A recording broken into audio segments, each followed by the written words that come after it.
Magandang hapon, nakikinig kayo sa Radyo Kapwa, CKUT 90.3 FM. Where all Filipinos are Filipino enough. Magandang hapon sa inyong lahat. Welcome. You're listening to Radyo Kapwa on CKUT 90.3 FM. As usual, on the ones and twos, myself, Franz Stoner. We're also joined by Veronica Bertis and Desiree Ruiz. Laura Kaluya helping us sound really good and smooth. And we have a new addition to the team, Justin Mandar, also helping us sound really smooth. Yay! Welcome, Justin. Welcome, Justin. Thank you. Thanks for having me. We're so happy to have you. So today we are going to be interviewing Doctora Professora Brenda Alegre from the University of Hong Kong. She is a professor of women and gender studies. And just as a little icebreaker, I wanted to ask folks today, when was the first time, I know this is a funny question for the diaspora and talk about representation. Virgo's already giggling. But when was the first time that you encountered a Filipino professor or profesora? Virgo, go ahead. You're giddy. Well, it's the first time that I don't have much things to say. Because I'm here in Montreal, Zodiac, and I don't remember ever having Filipino professor. Maybe if I was at Bani and I'm studying nursing, I will have a teacher, an instructor, but as a professor necessarily not really. Maybe Professor Wang, but I met Professor Wang outside my academic times already. So I'm giggling because I have nothing much to say. I don't remember, unfortunately. Yeah, same for me. Desiree speaking here. And I mean, I'm giggling because yes, the thought of it doesn't even connect in my head. I had a Filipino teacher in elementary school. And I remember when she came in, there was this excitement because she looked like me. And she was my tita. So there was this warmth that I felt, but throughout CEGIP or university, that's a hard no. So. For me, I've never met like a Filipino professor that I've been taught by, but I'm very fortunate to know Filipino professors because my aunt is a teacher of math in the Philippines, and my boyfriend's mom was a teacher in computer sciences when she was in the Philippines as well. Sadly, when she came here, she couldn't have that same job. Yeah, but I'm passing it on to Justin if you have had a teacher or a professor who was Filipino. I personally have never had one, not that I can remember, but I think it would have been nice to encounter one just as like a role model for because I just feel like a lot of Filipino workers like do more kind of working class jobs when they start off, which there's no problem with that at all. We need them. They run like the base of society, but it would have been fun to have like someone more in the academic side as a role model. Yeah. Yeah. Yeah, absolutely. So I guess to wrap it up, I myself have the same experience as you all of not having encountered any Filipino or Filipina or Filipinx professors in my university trajectory. But the thing is, it's like, it's really, really hard to be what you can't see, right? So there's actually a lot of academic studies out there that speak to Filipino Canadians being in this kind of pipeline of high school to low wage jobs, right? So there's a lot of studies out there that show that we actually don't really go so much into higher education because it's a tough one to see, right? Unless it's nursing. So it wasn't until going to undergrad and meeting women of color professors who kind of encouraged me. I remember I had a Syrian professor who was like, why don't you go do your master's? And my answer to her was, I'm not smart enough for that. Like that was literally my answer to it. And she was like, no, you absolutely are. And then when I got into grad school, I started meeting, like in my program, I was the only Filipina, that was for sure. But then I started kind of connecting to other Filipino academic networks.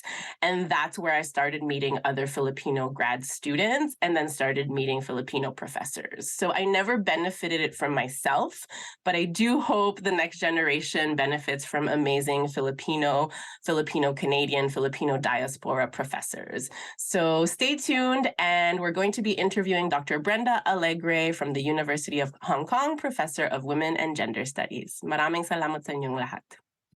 Thank you so much for listening. This is Justin. Up next, we got Lucky Love by Michael Sayer and Home by Dylan Sinclair. Enjoy.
heart doesn't use distance as excuse to find something new.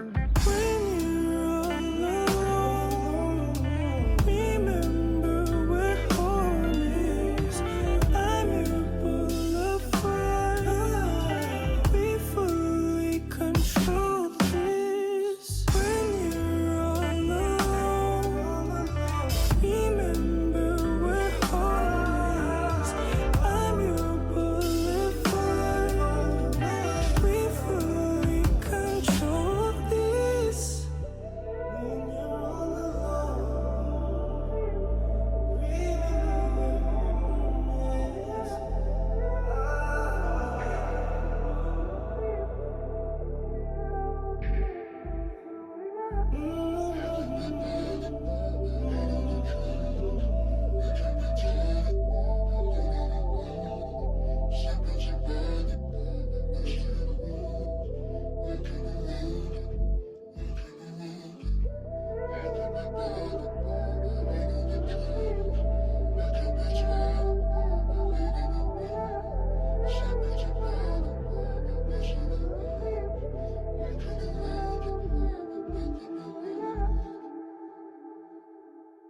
And now we have news from the Philippines from John Marvin.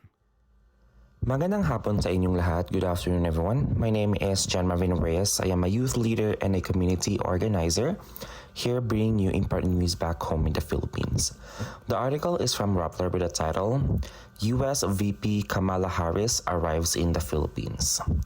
United States Vice President Kamala Harris arrived in the Philippines on Sunday, November 20th, marking her first vice presidential trip to Washington's oldest ally in Asia. Harris, whose visit stretches until Tuesday, November 22nd, traveled to Southeast Asian country as part of efforts from the Biden administration to convince the region that it is a better partner for the Indo-Pacific. Her trip comes on the heels of President Joe Biden's travel to the region, where he met key leaders from the Association of Southeast Asian Nations. The Vice President will make clear that the United States has an enduring commitment to Southeast Asia. A senior administration official said in a call with reporters on Wednesday, November 16th. For the Philippines, Harris' visit is the highest ranking so far by a United States official under the Marcos administration, after Secretary of State Antony Blinken traveled to the country in August. Deputy Secretary of State Wendy Sherman also met with the Philippine President Ferdinand Marcos Jr. in early June, shortly before Marcos' term began. While in Manila, Harris is set to first meet Vice President Sara Duterte and then hold a bilateral meeting with Marcos on Monday, November 21st. During talks with Marcos, Harris will tackle steps to both strengthen the two treaty allies' security alliance and discuss prospects to deepen economic partnership. Boosting economic ties is of particular interest to the Marcos administration, which declared early on that it wanted to increase trade with the U.S. aside from aid. We anticipate there will be deliverables and new initiatives on these fronts, as well related to the digital economy and upskilling and accelerating the transition to clean energy, the senior U.S. official said.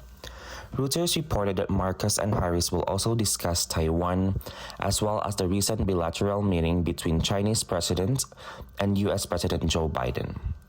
Unlike past trips by American officials, Harris will leave the capital city of Manila for Puerto Princesa, Palawan, in a move that seeks to demonstrate Washington's commitment to back Manila in its dispute with China in the South China Sea.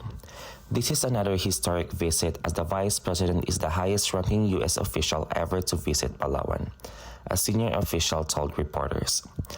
Asked what a message Harris' trip would send to China, the senior U.S. official said China can take a message it wants. The message to the region is that the United States is a member of the Indo-Pacific. We are engaged, we're committed to the security of our allies in the region. The article is written by Sofia Toma Cruz on November 20th, 2022. Thank you so much for listening. Maraming salamat sa pakikinig. Once again, this is John Marvin Reyes, delivering you Philippine news from abroad. Bon après-midi, magandang hapon. Welcome back to Radio Kapwa on CKUT 90.3 FM. Laura and Justin on the mic helping us sound good. And as usual, Desiree and Vero wanting to engage in all these incredible conversations with wonderful Kapwa. And we've also invited Coco to the conversation. So welcome, Coco. We're happy to have you. Woohoo! Welcome, Coco. Hello, hello. Yeah, we're excited. We have a big crew because we want to talk about a whole bunch of stuff. We are honored to be joined by Doctora Professora Brenda Alegre from the University of Hong Kong, who is a professor of women and gender studies. And, right before we came on today, we did like a little icebreaker question. And we were like, when was the first time you had a Filipino professor? And like none of us have had that. So that's pretty wild when you're talking about representation. But I want to welcome you, Ate Brenda. To me, she's Ate Brenda. And yes, please say hello to everyone and introduce yourself. Hello, mabuhay mga kapwa. Magandang umaga there and magandang gabi sa amin here in Hong Kong, also in the Philippines. I'm Brenda. I'm very happy to join you. Nice to see you again, Fancy. And I'm very happy to meet everybody there, your Kapwa crew. Yes, and we're happy to have you. Would you want to share a little bit of background on yourself for those of us who don't know your amazing, amazing resume? Yes, thank you. So I am currently I am a lecturer at the University of Hong Kong, and I'm also a TransPinay, an activist and an advocate for women's rights, migrants, and LGBTQI rights. So one of the courses I'm very proud to teach actually is called Trans Asia. So I talk about being trans, I talk about otherness, and all the pre-colonial cultural identities in Asia, including our very own Babaylans, Asogs Catalonan. So I'm very proud to talk about that in the classrooms. I've been teaching here for 11 years. I started also as a teaching assistant, and I'm originally from our very own Philippines, and I'm also doing activism or advocacy work for LGBTQI, women's rights, and migrants' rights. Actually, today I just did a mini training program for Filipino domestic workers here in Hong Kong on managing stress. So on the side, other than teaching, I used to sing with a choir. Actually, it's an LGBT choir in Hong Kong called the Harmonics. Oh my goodness, I forgot about that part. You do so many wonderful things. So I had the pleasure of meeting Ate Brenda at the Pinay Power 2 conference. She came in, we had a Trans Pinay panel, and it was just like really amazing. And a lot of us learned from it. I think Des has some questions for you, so I'm going to pass it to Des. Wow, what an honor, Hi, Ate Des. Brenda. Hi, Ate Brenda. What an honor to have you here. I mean, we were all just snapping and clapping and so excited as we were listening to just a snippet of your story and your journey. So I would love to know what made you become a professor, because as friends mentioned, I've never seen or had the privilege of having a Filipino professor in my educational journey. So I'm just so curious to know what made you become a professor. Well, actually, technically speaking, I'm a lecturer, but my journey, I think my journey started also quite early. I've always wanted to be in the academe. I've always wanted to teach. So I was already doing. I wasn't yet in the academe when I was doing my postgraduate or my master's in psychology and my PhD in psychology. So I wasn't even majoring in gender studies yet, but my researches were on transpinays. I was doing research on transpinays in the Philippines, and while I was doing work, I was working in the corporate world. I was in HR before I transitioned, quote unquote, to the academe in 2011. So 11 years ago, almost 12 years ago, actually. So I felt that as a trans Pinay, as a trans woman, I wanted to see someone like me in the classroom. I wanted someone, my experience to also resonate with young trans and queer non-binary students, because I believe in that representation matters, visibility matters, and it gives more. It gives greater authenticity to what we talk about. Especially, I'm talking about the Asian context of transness, and when I talk about decolonization, there's a lot to talk about.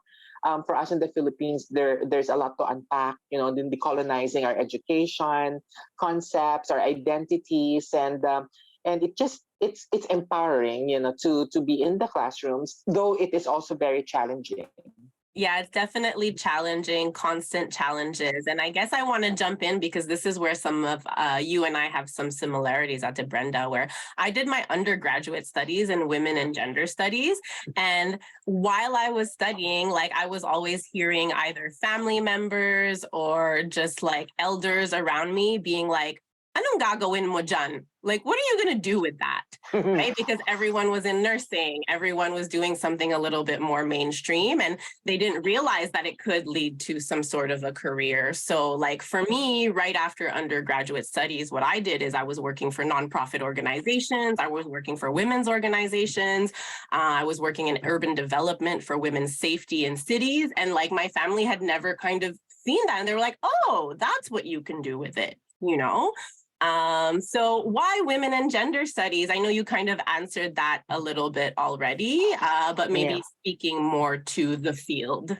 So in my case, I've always wanted to learn more about my identity, being a woman, being a trans woman, especially in my generation, if I may say that.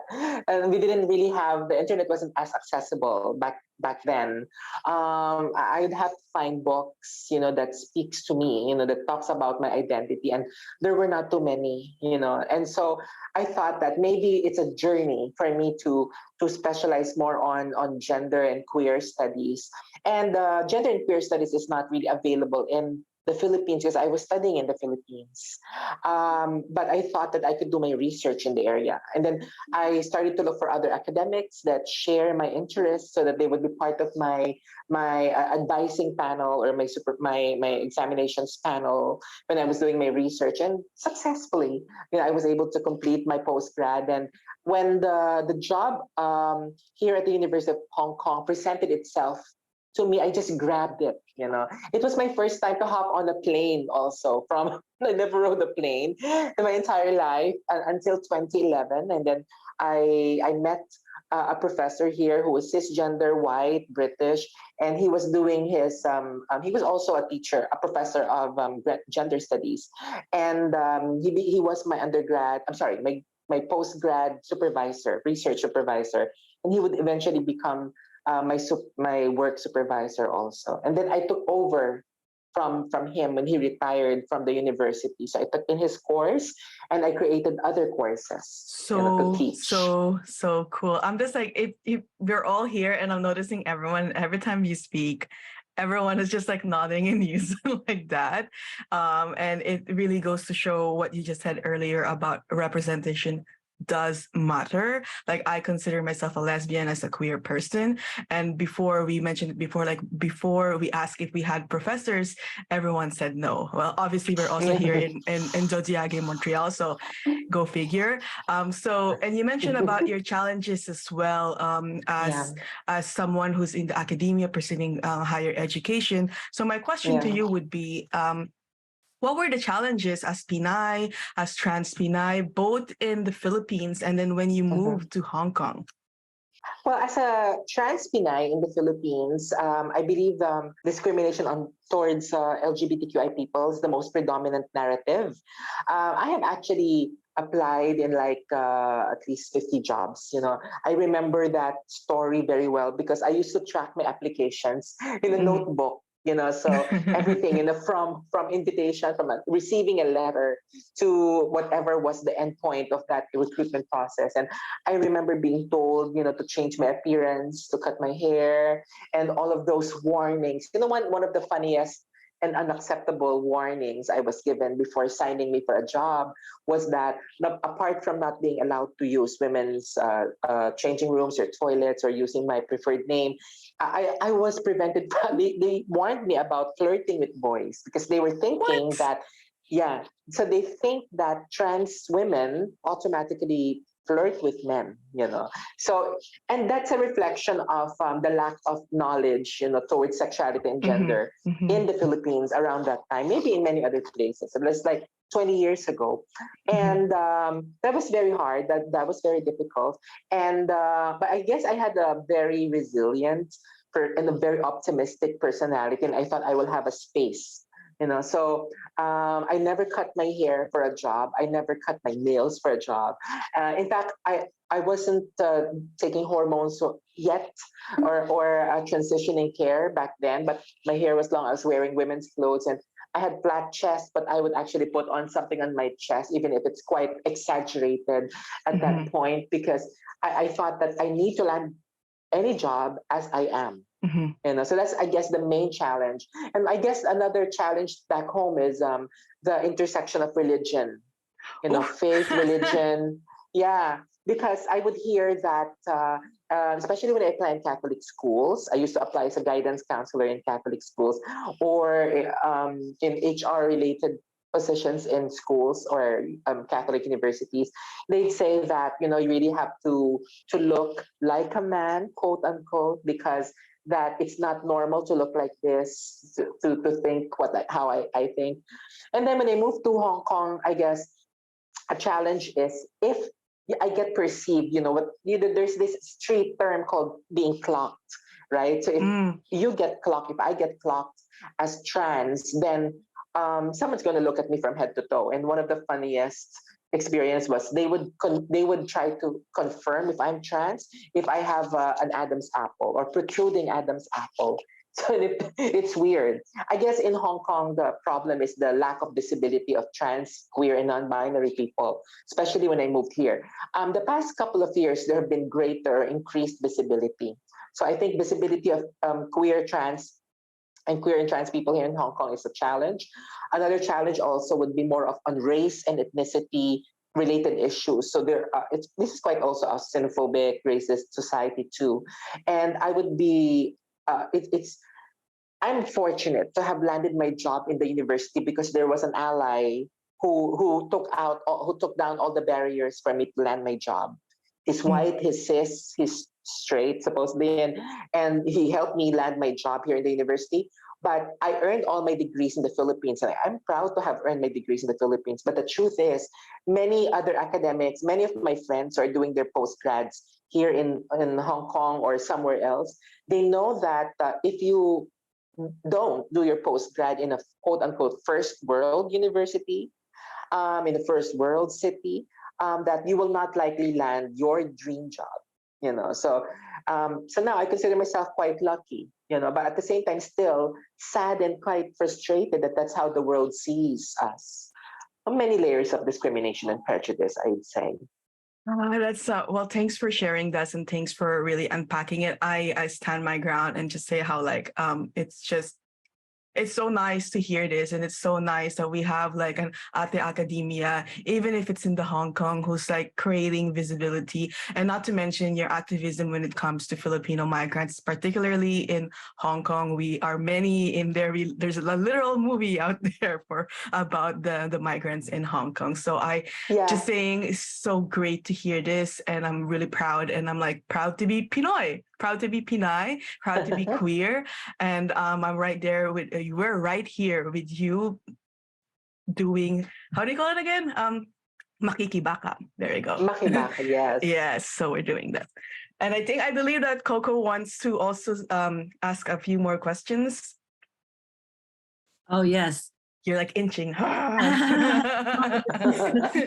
This is early for me, but very rich in conversation, because I feel like sometimes I'm just in my head a lot. And so I'm really happy to have this moment with you, Ate Brenda. And I knew, like, for me, my journey, my sexuality and my gender have been two different things. And my sexuality, I kind of knew very, very young. Thankfully to pop culture. But my gender has always, and my questioning around it, I am non-binary trans and I identify as Filipinx. And that kind of identity came out really during the pandemic, because I was having a lot of different, reflections with myself and like really thinking about my journey in my childhood, because I've always felt this thing that gender is clearly a social construct. And what really bothered me are the roles and expectations that come with it, on top of being Filipinx and being someone from the diaspora and all the guilt that rolls along with it. I felt like the expectations of my gender as female assigned at birth was really predominant with my parents. And since I was a kid, I've always had this resistance towards it through clothing. So clothing has always been my biggest form of armor.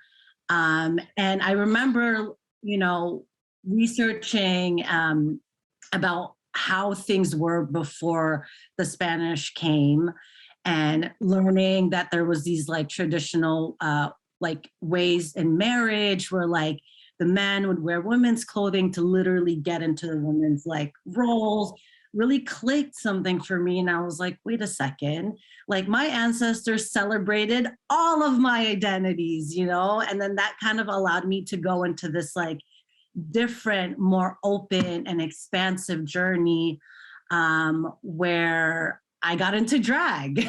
So like recently, just being a drag king, I've discovered this part of my masculinity that's always been there.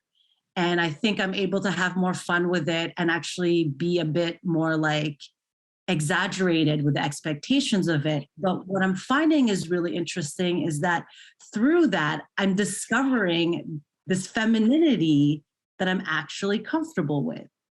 So I guess my question for you is like, how much of your journey has been influenced by your personal studies and like pre-colonized traditions, rituals, and things like that?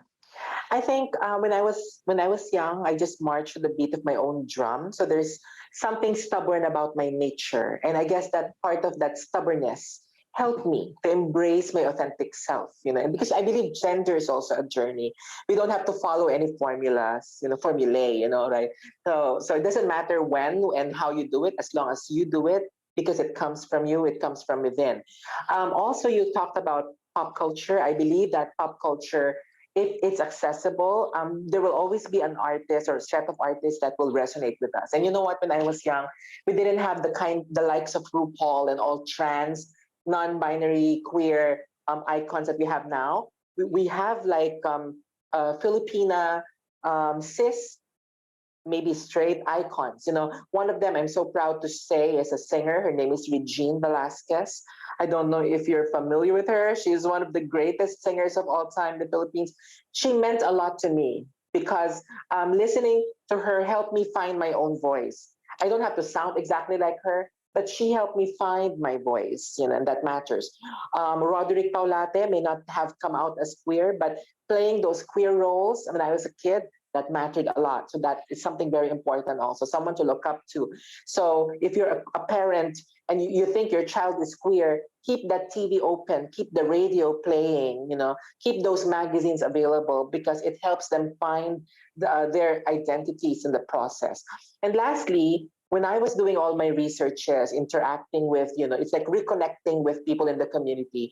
And that is trusting my instinct also that there must be something in our DNA that reminds us that queer people like us, trans, queer, non-binary people like us, not only were we celebrated back in the day, we are also venerated, respected and queer, right? So the Catalanans, the Asogs, the Babaylan, women, queer women, queer men, we were very important back in the day. We were healers.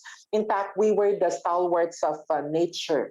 It's if we talk about the intersection of human rights, gender, sexuality, and climate change, we were playing those roles already in pre-colonized times.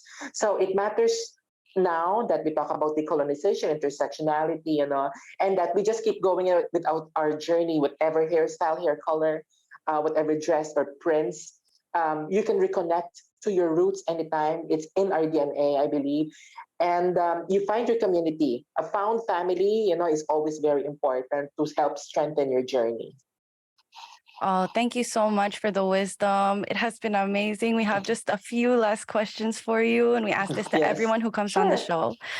In what ways have you been told you weren't Filipino enough? And I know you touched on this a little bit. I think when I was in the Philippines, speaking in English, sometimes doesn't sit well with the other masa. They feel that westernizing the way we speak is also a way of turning away from the quote unquote Filipino morals. But the thing is, I didn't even get a chance to realize that the Filipino morals that they were protecting were actually post-colonial moralities also. That would definitely mean the misogyny towards genders and sexualities, the oppression of genders and its sexualities, etc. And they went along with that. But I feel that whatever accent you bear, if you whether actually English is the only other language I speak well other than our own Filipino. So I don't speak Spanish anymore, and I didn't learn any other languages or colonial languages, and I'm okay with that, So, but I've always been proud of my skin, and they actually a skin color, but they actually questioned my nose. They felt that my nose is not Filipino enough. It is not as usually flat as It's they not would as flat. say. Yeah, but I thought whatever nose I have, someone is going to nitpick on other parts of my body, And what people don't know is for trans people, the journey towards total acceptance of ourselves, especially beginning with one's body, is such a process.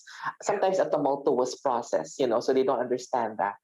So if I get a chance to answer back, I just tell them, however you look at the person, however we sound, being Filipino will never be enough for someone else. But if it's enough for you, then you are one.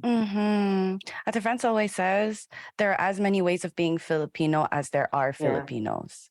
Yeah. Yes. And I think Justin has one last question for you. Sure. Yeah, thank you so much for articulating all of those points in your experience. I'm learning so much. One question I have for you: what does Kapwa mean to you?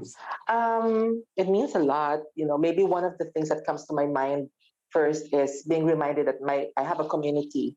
And I've always found my community. Like when I moved here in Hong Kong from the Philippines, my first friends are the Filipino domestic workers. And it's just realizing how bad their situation is as well. They don't get paid as good or as well as other blue collar or white collar Filipino workers are. They don't have as much rights and they get mistreated. But they become the best kapwa that you could find here in Hong Kong. They help me find my way around. It's hearing our language, it's knowing the practices, it's seeing all the Filipino things that we grew up to, reminds you that you have a kapwa that's accessible. An LGBTQ community is another kapwa. Women's organizations. I'm also usually working with Gabriela. Every now and then, I become like an advisor to Gabriela in Hong Kong. They just celebrated their anniversary last week, and I was there with them. They're part of that kapwa also, and kapwa means that to me that we have like responsibilities and accountability to everyone. So like when I said earlier that I was with Filipino domestic workers for a mini training, that was my responsibility as their kapwa, to share what I know, to help them build their skills, their strengths as they would need it. And then they've always been there for me. So they are my kapwa. Yeah, so we will always find our kapwa wherever we go. In Montreal, I found it in Fancy, and everyone at the Pinay Power, they have become my sisters, and that's kapwa to me. That will never go. Thank you so much, Ate Brenda. I feel like we could talk to you all day. We will bring you back. We'll bring you back for some Sant Kapwa programming. Maraming salamat sa inyong lahat who are still listening. And please stay tuned for more Radio Kapwa and more music. And that was the wonderful Brenda Alegre.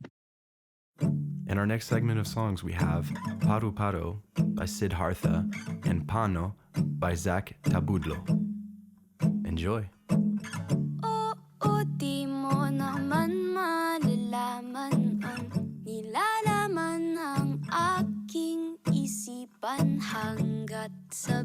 sabihin ko malamang, pero minsan mas mabuting manahimik na lang. Pakiramdaman ka pa likiran, dapat ba na itago? Dapat bang bitawan? Bawat sambit maiging pag-isipan, pagkat sa layan ng lipad maaari pa rin na sumayad. Sa layan ng lipad maaari pa rin na sumayad. Sa layan ng lipad maaari pa rin na sumayad. Sa layan ng lipad maaari pa rin na sumayad. Paro, paro, paro, paro, paro, paro, paro, paro, paro, paro, paro, paro, paro, paro, paro, paro.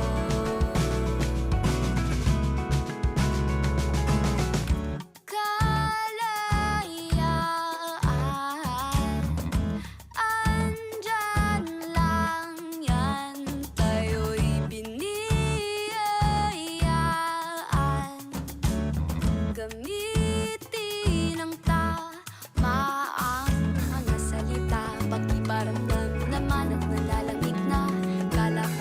Akala ko pa, nakikita mo na aking halaga. Mga salita, makapangyarihan, sandata sa kahit na anumang laban. Talo kapag di mo pag-iisipan, talo kapag hindi mo iingatan.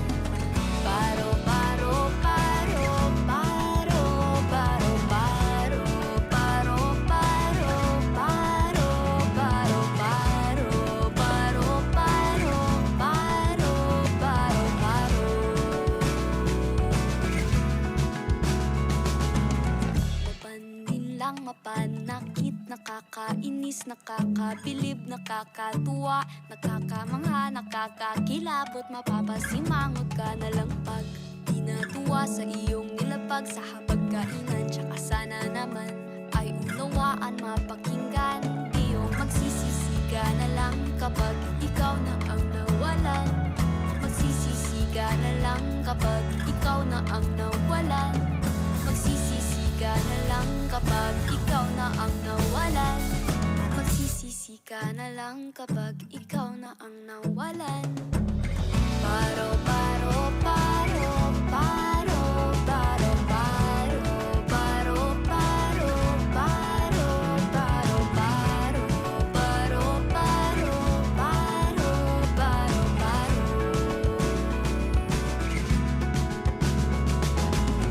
Paro, paro, paro, paro, paro, paro, paro, paro, paro, paro, paro,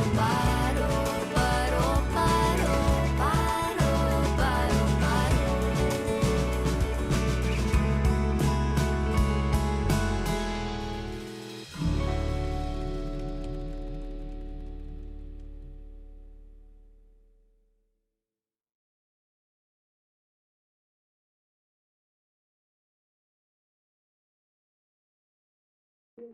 O giliw naririnig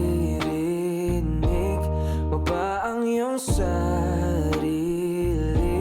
Nakakabaliw, lumalabas sa iyong bibig. Alam kong uto ako, alam kong na marupok. Tao lang din naman kasi ako. May nararamdaman din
Sinadya mo ba ang lahat?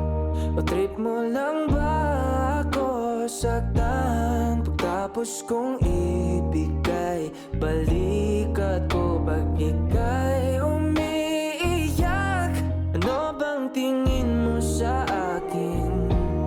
Isa ba akong alipin? Wala ka bang moda? Anong ginawa mo? Nagtiwala naman sa'yo. May nararamdaman din ako, di kasi manhid na tulad mo. Alam kong sana'y bumitaw ang isang tulad mo. Lalayo na ba ako? Paano naman ako nahulugan sa'yo?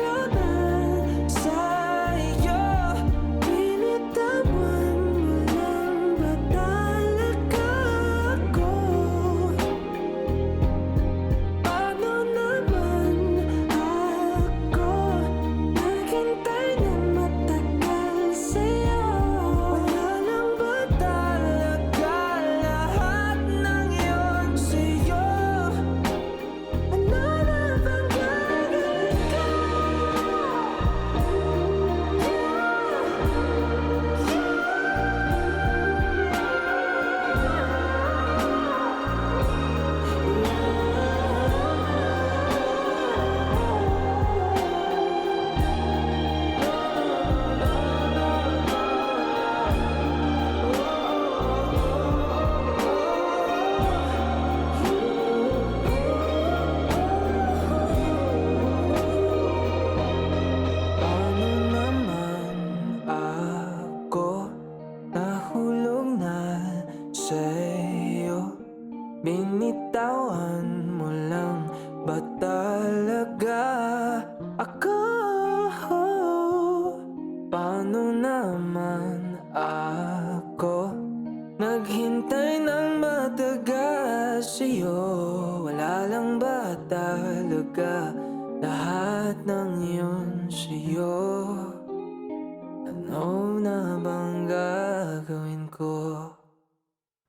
Welcome back. Welcome back. This is Justin speaking. So, here are your community announcements for today. SAY Collective members Kai and Jocelyn have organized a strong panel around topics of happiness, fulfillment, and mental health. It's free and it's happening today, November 23rd at 6 p.m., located at Brick and Brick, 633 Beaumont.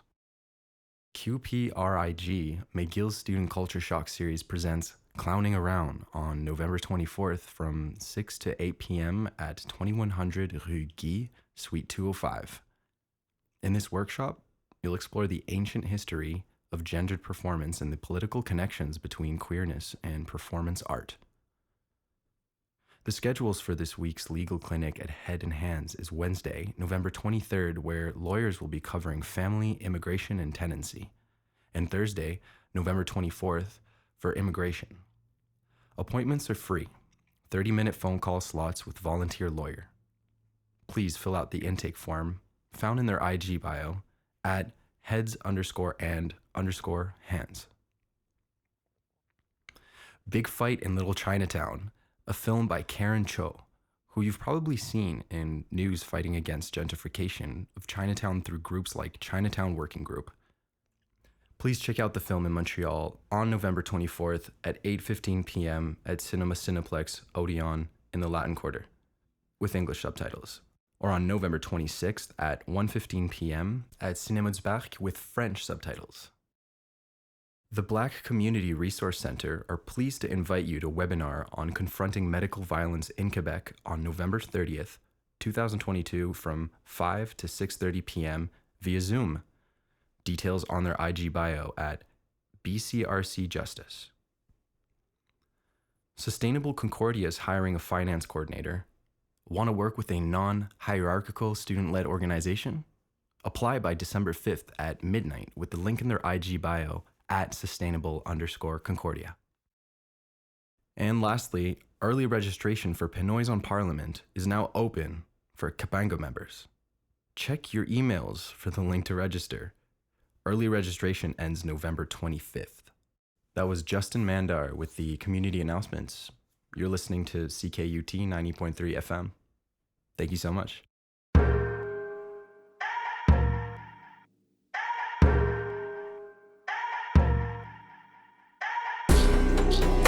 Liberation for one is liberation for us all.